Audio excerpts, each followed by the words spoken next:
Pada kesempatan presentasi kali ini, kelompok kami akan membacakan isi dari proposal kami, yaitu dengan judul Pengaruh Promosi On Air dan Promosi Media Sosial Program dari Rumah Kita Bisa Metro TV terhadap minat menonton remaja di Padang. Assalamualaikum warahmatullahi wabarakatuh. Nama saya Pangeran Rafli Priyatama. Saya dari kelompok 4 atau kelompok pertemuan P9. Pendahuluan. Yang pertama, latar belakang masalah. Televisi merupakan salah satu media untuk memenuhi kebutuhan sumber informasi dan juga hiburan masyarakat. Setiap harinya, televisi menghadirkan beragam tayangan atau program untuk menarik khalayak atau penonton. Program televisi. Yang pertama, program informasi atau berita. Yang kedua, program hiburan atau entertainment. Selanjutnya, hard news.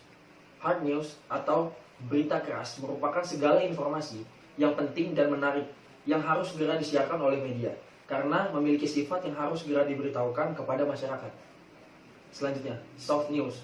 Soft news atau berita ringan adalah segala bentuk informasi yang penting dan menarik yang disampaikan secara mendalam mengenai apapun yang menarik dan penting untuk disampaikan. Selanjutnya adalah siaran televisi di Indonesia. Siaran televisi di Indonesia dimulai pada tahun 1962 saat TVRI menayangkan secara langsung upacara hari ulang tahun kemerdekaan Indonesia yang ke-17. Siaran resmi dari TVRI baru dimulai pada 24 Agustus 1962, tepatnya pada pukul 14.30 waktu Indonesia Barat, yang menyiarkan secara langsung upacara pembukaan Asian Games keempat dari Stadion GBK atau Gelora Bung Karno. Pemerintah Indonesia membuka TVRI baru pada tahun 1989 atau bisa dikatakan 27 tahun setelah masyarakat hanya bisa menikmati satu stasiun televisi. Berdasarkan latar belakang masalah di atas, maka identifikasi masalah dalam penelitian ini adalah pertama, sejauh mana pengaruh promosi on air program dari Rumah Kita Bisa Metro TV terhadap minat menonton remaja di Padang. Yang kedua, sejauh mana pengaruh promosi media sosial program dari Rumah Kita Bisa Metro TV terhadap minat menonton remaja di Padang. Yang ketiga, sejauh mana pengaruh promosi on air dan promosi media sosial terhadap minat menonton remaja di Padang. Selanjutnya, rumusan masalah. Dari latar belakang masalah tersebut, rumusan masalahnya adalah: adakah pengaruh promosi program on air dan promosi media sosial terhadap minat menonton? Selanjutnya, kegunaan penelitian. Kegunaan penelitian di sini ada dua, yaitu kegunaan teoritis dan kegunaan praktis. Kegunaan teoritis.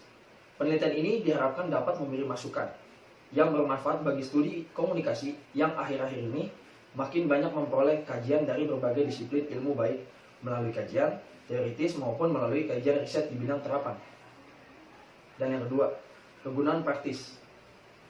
Secara praktis, penelitian ini diharapkan dapat merefleksikan strategi promosi program televisi untuk menarik minat penonton dalam menonton program unggulan sebuah program televisi. Ya, dari pengertian di atas, sedangkan menurut Effendi pada tahun 2009 menyatakan bahwa komunikasi adalah proses penyampaian pikiran atau perasaan oleh seseorang kepada orang lain dengan menggunakan lambang-lambang yang bermakna bagi kedua pihak. Dalam situasi tertentu, komunikasi juga dapat menggunakan media tertentu untuk merubah sikap atau tingkah laku seorang atau sejumlah orang sehingga ada efek tertentu yang diharapkan. Menurut Witter, komunikasi massa adalah pesan yang dikomunikasikan melalui media massa pada sejumlah besar orang. Sedangkan menurut Gepner, komunikasi massa adalah produksi dan distribusi yang berlandaskan teknologi dan lembaga dari arus pesan yang kontinu serta paling luas dimiliki orang dalam masyarakat industri. Media massa merupakan berbagai macam media yang menjadi saluran atau alat yang digunakan dalam proses komunikasi massa, yaitu komunikasi yang diarahkan kepada orang banyak, atau dapat disingkat dengan komunikasi yang dilakukan melalui media massa. Media massa pada dasarnya dapat dibagi menjadi dua kategori, yaitu media massa cetak dan yang kedua media elektronik. Televisi merupakan sebuah media telekomunikasi yang berfungsi sebagai penerima siaran gambar bergerak beserta bersuara, baik itu yang monokrom atau hitam putih maupun yang berwarna. Media televisi telah menjadi sumber dominan baik bagi individu tapi juga bagi masyarakat. Media menyuguhkan nilai-nilai yang dibarukan dengan berita dan hiburan. Ya, jadi genre merupakan istilah serapan untuk ragam, yaitu pembagian suatu bentuk seni atau tutur tertentu menurut kriteria sesuai untuk bentuk tersebut. Genre televisi mencakup bermacam jenis acara yang bertujuan untuk menghibur, memberitakan pengetahuan, serta mendidik penonton. Banyak pendapat tentang genre dan format program televisi yang seluruhnya memandang bahwa genre atau format program sebagai suatu hal yang sangat penting untuk perencanaan program televisi. Program talkshow merupakan program pembicaraan 3 orang atau lebih mengenai suatu permasalahan. Dalam program ini, masing-masing tokoh yang diundang dapat saling berbicara, mengemukakan pendapat, dan presenter di sini bertindak sebagai moderator yang kadang-kadang juga melontarkan pendapat atau membagi pembicaraan. Ya, jadi sosial media bukan mainstream media layaknya koran, majalah, atau televisi. Sebenarnya sejak zaman dahulu, bahkan era sebelum Masehi, media sosial sudah ada. Hanya saja kala itu media sosial mengambil bentuk yang lebih sederhana. Instagram adalah sebuah aplikasi yang digunakan untuk membagikan foto atau video. Instagram sendiri masih berkaitan dengan Facebook sehingga memungkinkan teman Facebook kita untuk dapat memfollow Instagram kita. Makin populernya Instagram sebagai aplikasi yang digunakan untuk membagi foto, membuat banyak pengguna yang turun ke bisnis online turut mempromosikan produk-produknya melalui akun Instagram. Nama saya Mutiara Zihan Adira. Pada kesempatan kali ini saya akan menjelaskan tentang review literatur yang kami gunakan di dalam penelitian kami. Jurnal yang pertama adalah jurnal berjudul Pengaruh Frekuensi Melihat Iklan Floating Terhadap Tingkat Kesadaran Merek, karya Fordanto Bimantoro, yang memiliki kesimpulan frekuensi melihat iklan floating Samsung LED TV dapat mempengaruhi tingkat kesadaran merek responden secara signifikan. Yang kedua ada karya Gunawan Soleh dan Rifkat Fitriani yang berjudul Pengaruh Media Sosial Instagram dan WhatsApp terhadap Pembentukan Budaya Alone Together, yang memiliki kesimpulan sebagai media sosial Instagram dan WhatsApp berpengaruh terhadap pembentukan budaya-budaya Alone Together di Universitas Riau. Yang ketiga ada jurnal karya Firda Abraham yang berjudul Efek Tayangan Sinetron Televisi Swasta Terhadap Sikap Perilaku Anak, yang memiliki kesimpulan seperti tayangan sinetron memiliki efek terhadap pembentukan sikap dan perilaku anak. Efek yang tampak saling menonjol antara efek lainnya adalah sikap suka dan sikap tidak suka terhadap anak. Yang selanjutnya ada jurnal berjudul Pengaruh Sosial Media Terhadap Tingkat Kepercayaan Bergaul Siswa, karya Ilham Prisgunanto, yang memiliki kesimpulan seperti tidak adanya pengaruh yang signifikan antara penggunaan sosial media terhadap tingkat kepercayaan bergaul di kalangan siswa-siswi sekolah di sebuah sekolah menengah atas di Jakarta.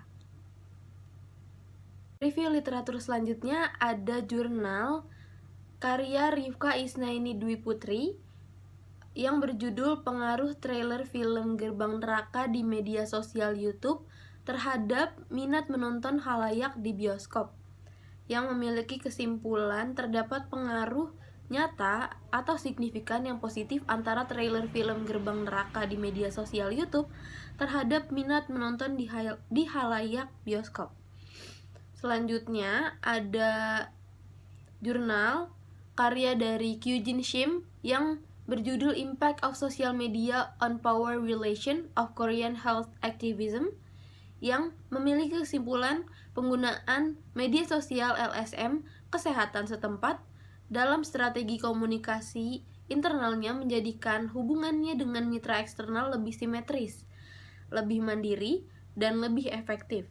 Media sosial dapat menjadi alat strategis terutama untuk aktivisme kesehatan lokal dalam memperluas sumber daya, kekuasaan, dan kepemimpinan mereka.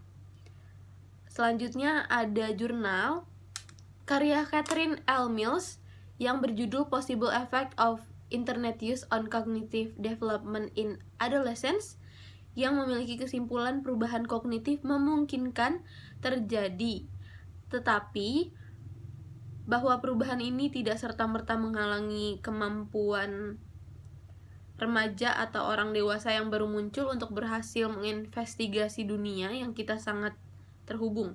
Itu dia. Dan yang terakhir ada jurnal karya Putri Ayu Dartianingrum yang berjudul Pengaruh Tayangan Iklan Televisi Susu SGM terhadap Perilaku Ibu Rumah Tangga dalam Pemberian Susu Formula pada Anak Batita di Posyandu, yang memiliki kesimpulan iklan yang hadir mampu mempengaruhi seseorang dalam memberikan susu formula pada anak batita. Tidak sedikit ibu rumah tangga yang memilih untuk memberikan susu formula pada anak yang usianya masih masuk ke kategori umur anak di bawah 5 tahun. Selanjutnya saya akan menjelaskan tentang variabel X dan variabel Y dari penelitian kami, yaitu variabel X. Satu adalah promosi on-air program dari Rumah Kita Bisa, terdiri dari dimensi promosi trailer, take-on, running text, superimpose, teaser, dan penyiaran continuity. Dan variabel bebas X2 adalah promosi media sosial program dari Rumah Kita Bisa, terdiri dari media sosial Instagram dan media sosial Twitter. Variabel Y sendiri adalah variabel terikat yang isinya adalah minat menonton remaja di Padang, yaitu mahasiswa pendidikan tari dan pendidikan musik Fakultas Bahasa dan Seni Universitas Negeri Jakarta angkatan 2019. Selanjutnya saya akan menjelaskan tentang model penelitian dan hipotesis teori yang kami gunakan. Di dalam model penelitian sendiri ada teori stimulus respon. Pada teori ini mengemukakan bahwa pesan-pesan media yang berisi stimulus menghasilkan respon yang berbeda-beda dari kalangan khalayak.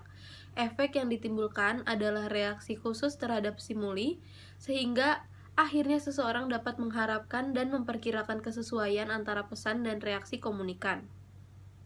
Yang kedua ada teori AIDDA, yaitu sering disebut sebagai AA Procedure atau From Attention to Action Procedure, merupakan teori yang dikemukakan oleh Wilbur Schramm. Menurut Effendi, AIDDA adalah akronim dari kata-kata attention atau perhatian, interest atau minat, desire atau hasrat, decision atau keputusan, dan action atau tindakan.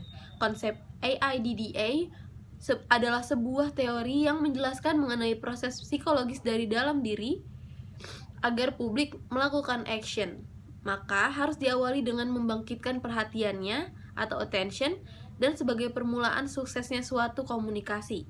Apabila perhatian komunikasi telah dibangkitkan, kemudian disusul dengan adanya upaya penumbuhan minat atau interest yang merupakan tahapan yang lebih tinggi dari perhatian. Selanjutnya ada hipotesis teori. Secara sederhana, hipotesis merupakan jawaban sementara terhadap masalah yang sedang diteliti. Hipotesis merupakan kebenaran sementara yang perlu diuji kebenarannya. Oleh karena itu, hipotesis berfungsi sebagai kemungkinan untuk menguji kebenaran suatu teori. Assalamualaikum warahmatullahi wabarakatuh. Perkenalkan, saya Salsa Ratu Maisha, nomor hadir 37. Kali ini saya akan membahas tentang metode penelitian. Pertama, paradigma penelitian. Dalam penelitian ini, peneliti menggunakan paradigma positivistik, yaitu paradigma penelitian ini diartikan sebagai pola pikir yang menunjukkan hubungan antara variabel yang diteliti dan sekaligus mencerminkan jenis dari jumlah rumusan masalah yang perlu dijawab pada penelitian ini. Selanjutnya adalah pendekatan penelitian. Nah, pada penelitian ini menggunakan pendekatan kuantitatif, yaitu untuk mengetahui apakah ada pengaruh antara variabel X, yaitu promosi on air dan sosial media, terhadap variabel Y, yaitu minat penonton. Nah, riset soal sosial yang menggunakan pendekatan kuantitatif umumnya bersifat deduktif. Selanjutnya adalah metode penelitian. Nah, dalam metode penelitian ini menggunakan metode penelitian survei dengan menggunakan kuesioner sebagai instrumen pengumpulan datanya. Tujuannya untuk memperoleh informasi tentang sejumlah responden yang dianggap mewakili populasi tertentu. Selanjutnya adalah populasi dan sampel. Jadi populasi menurut Kontur tahun 2005 adalah suatu kumpulan yang menyeluruh dari satu objek yang merupakan perhatian penelitian. Nah, jadi objek penelitian dapat berupa makhluk hidup, benda-benda, sistem dan prosedur, fenomena, dan lain-lain.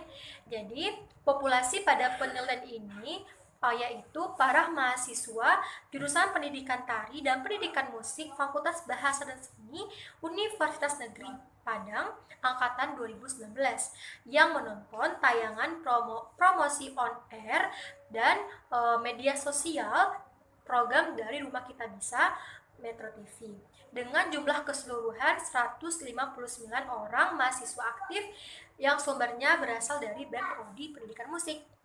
Nah, selanjutnya adalah sampel. Sampel adalah sebagian dari populasi yang diambil secara representatif atau mewakili populasi yang bersangkutan kecil yang diamati. Itu menurut Iskandar tahun 2008. Sedangkan menurut Suhartono tahun 2000, pengambilan sampel itu terdapat 2 syarat. Pertama, sampel harus representatif atau mewakili. Kedua, besarnya sampel mewadai. Nah, selanjutnya teknik penarikan data. Dalam penelitian ini menggunakan metode non-probability sampling dengan teknik pengambilan purposive sampling. Purposive sampling yaitu memilih orang-orang tertentu karena dianggap berdasarkan penilaian tertentu mewakili statistik tingkat signifikasi, dan prosedur pengujian hipotesis tidak berlaku bagi rancangan sampling non-probabilitas. Purposive dipilih karena belum tentu semua sampel mempunyai karakteristik sesuai dengan tujuan penelitian. Sesuai penelitian, maka kriteria sampel pertama, mahasiswa aktif Universitas Negeri Padang, jurusan Pendidikan Musik dan Pendidikan Tari, Fakultas Bahasa dan Seni angkatan 2019. Yang kedua, pernah menonton promosi on air dan promosi media sosial program dari Rumah Kita Metro TV. Selanjutnya adalah ukuran sampel. Nah, rumus yang dipergunakan untuk menentukan besar sampel pada penelitian ini adalah rumus Solvin, di mana jumlah sampel sama dengan jumlah populasi dibagi 1 ditambah jumlah populasi dikali batas toleransi kesalahan. Nah, dengan populasi 159, maka jumlah sampel yang diambil adalah 113 responden. Nah, selanjutnya adalah hipotesis sampel dan hipotesis statistik. Secara sederhana, hipotesis merupakan jawaban sementara masalah yang sedang diteliti. Hipotesis merupakan kebenaran sementara yang perlu diuji kebenarannya. Oleh karena itu, hipotesis berfungsi sebagai kemungkinan untuk menguji kebenaran suatu teori. Nah, selanjutnya lah hipotesis statistik. Hipotesis statistik H0 merupakan hipotesis yang akan diuji menggunakan alat uji statistik. H0 dan H1 merupakan 2 hipotesis yang saling menandakan dan salah satu harus terjadi. Hasilnya HO diterima dan H1 ditolak atau H0 ditolak dan HI diterima. Yang menjadi statistik dalam penelitian ini adalah tidak ada pengaruh promosi on air dan promosi sosial terhadap minat menonton remaja di Padang. Terima kasih. Assalamualaikum warahmatullahi wabarakatuh. Saya Indah Sulistiani, nomor hadir 16. Metode pengumpulan data. Metode pengumpulan data ini ada 2, yaitu data primer dan data sekunder. Dalam penelitian kami, data primer ini dilakukan dengan cara menyebar kuesioner yang berupa pertanyaan atau pernyataan yang disusun secara tertulis dengan menggunakan daftar pertanyaan itu untuk memperoleh data berupa jawaban dari responden. Kemudian, jika data sekunder dalam penelitian ini, kami mendapatkan data-data sekunder itu dari buku, jurnal, artikel, dan internet. Berikutnya adalah metode pengukuran data.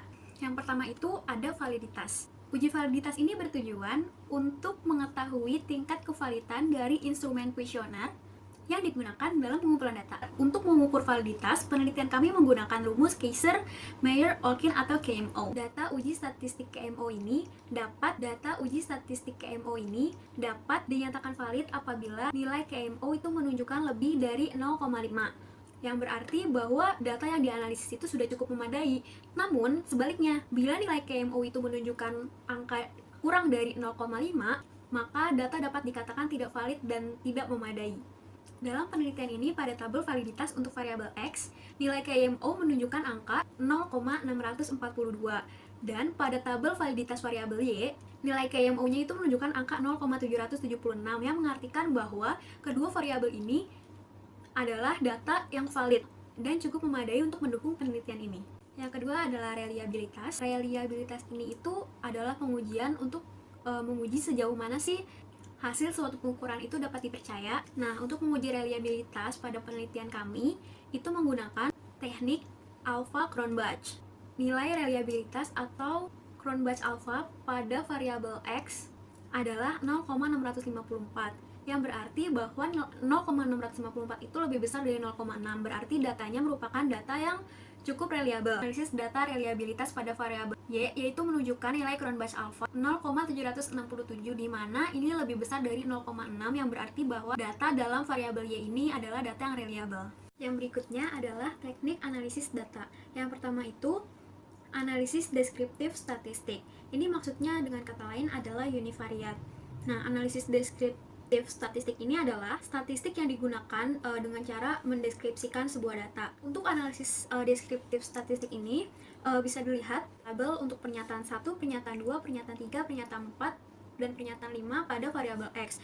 Untuk variabel X, dalam pernyataan nomor 1, 15 orang menyatakan tidak setuju, kemudian 68 orang setuju dan 30 orang sangat setuju. Pernyataan nomor 2, 22 orang tidak setuju, 60 orang setuju dan 31 orang sangat setuju. Pernyataan nomor 3, 1 orang sangat tidak setuju, 17 orang tidak setuju, 58 orang setuju dan 37 orang sangat setuju. Pernyataan nomor 4, 16 orang tidak setuju, 63 orang setuju dan 34 orang sangat setuju. Pernyataan nomor 5, 1 orang sangat tidak setuju, 9 orang tidak setuju, 55 orang setuju dan 48 orang sangat setuju.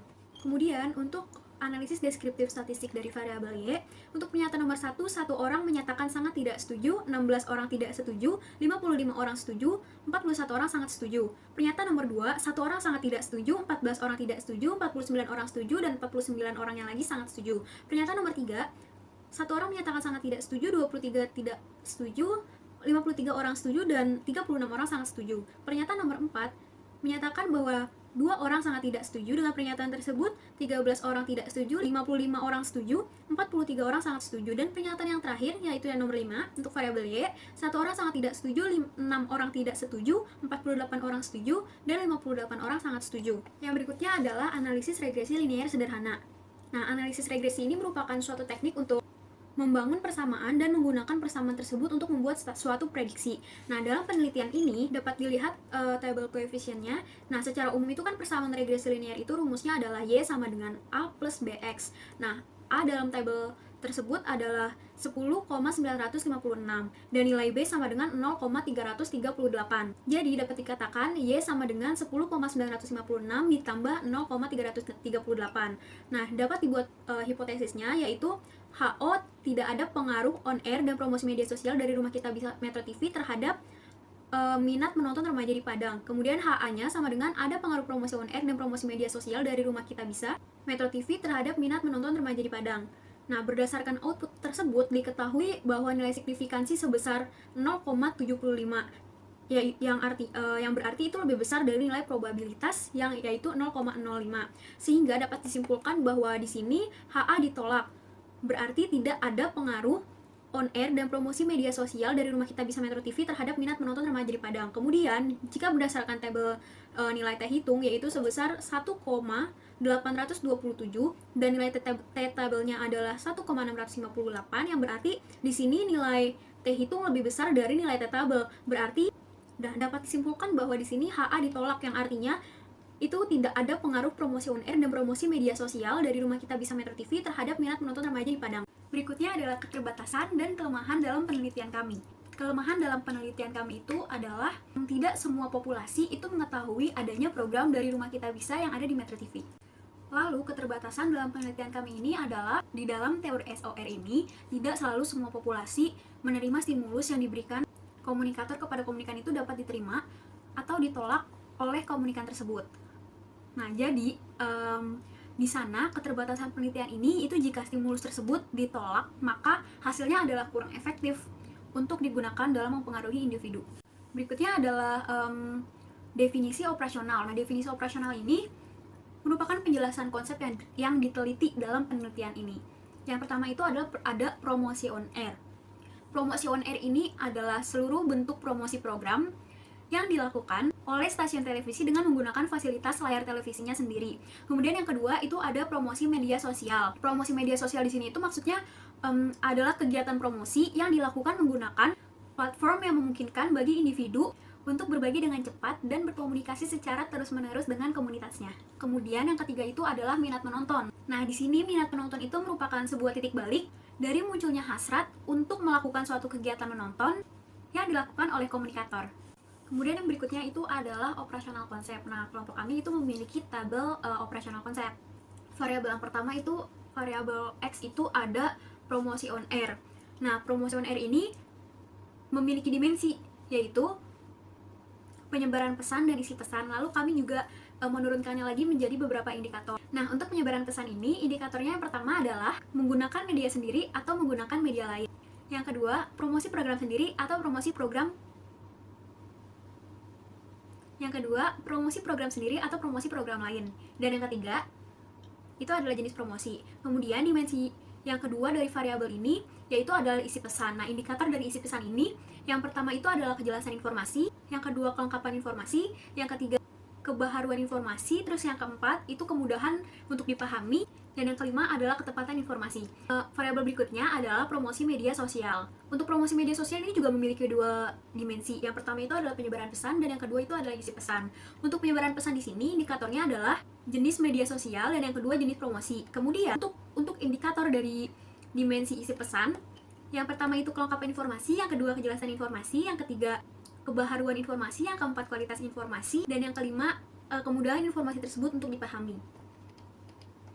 Kemudian variabel Y itu adalah minat menonton. Nah, dari variabel Y ini kami menurunkan menjadi dua dimensi, yaitu pengambilan keputusan dan manfaat apa yang didapatkan. Dari dimensi pengambilan keputusan, kami menurunkannya menjadi 3 indikator. Yang pertama, partisipasi untuk menonton atau tidak menonton. Yang kedua, meluangkan waktu. Dan yang ketiga, menjelaskan pesannya kembali atau mengabaikan pesannya.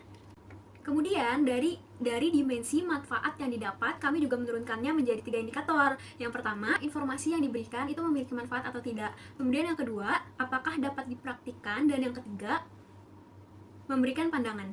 Nah, untuk kesimpulannya di sini, televisi itu kan merupakan media yang dibutuhkan ya sebagai salah satu sumber informasi, juga sebagai hiburan untuk masyarakat. Nah, televisi juga menayangkan salah satu program yaitu Dari Rumah Kita Bisa yang ditayangkan di Metro TV.